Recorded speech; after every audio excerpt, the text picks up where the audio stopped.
আমার মেয়ের হত্যার বিচার চাই, আমি উপযুক্ত বিচার চাই।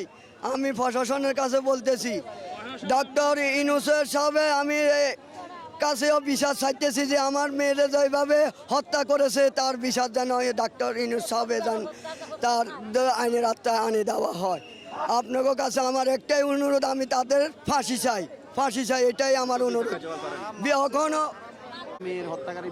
আমি আদালতের কাছে আকুলভাবে অনুরোধ, আমার মেয়েটার ফাঁসির বিচার চাই। আমি পুলিশ প্রশাসন আমার এই মামলাটা যেন তুলে ধরে এবং কি আদালতে আমার 2 লাখ টাকার ভিতরে আমি 1 লাখ টাকা দিমু শিকার হয়েছি, মারা গেছে। আমি বলি কি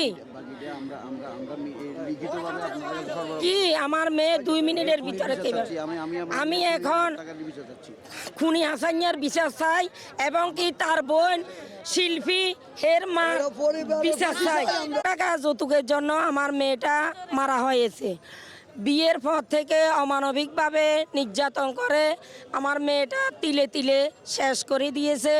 বুধবার দুপুর 3টায় শেষ নিঃশ্বাস ত্যাগ করে। আমার মেয়েটারে লাঠি দিয়ে পিটিয়ে এবং হাত ভাঙ্গি মাতুল দিয়ে পিটাইছে। আমার মেয়ে মাতুল দিয়ে পিটাইবার পরে আমার মেয়েটার মাথায় আঘাত করে রক্ত জর্জর করে পড়েছে, হাত পা সবগুলা ভাঙ্গি ফেলাইছে।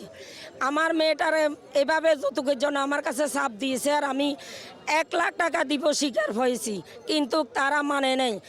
আমি শুক্রবারে যাই, রোববারে আসি, কিন্তু আমার মেয়েটারে এভাবে অমানবিকভাবে নির্যাতন করেছে এবং কি 30 তারিখ রাত 9টা বাজে আমার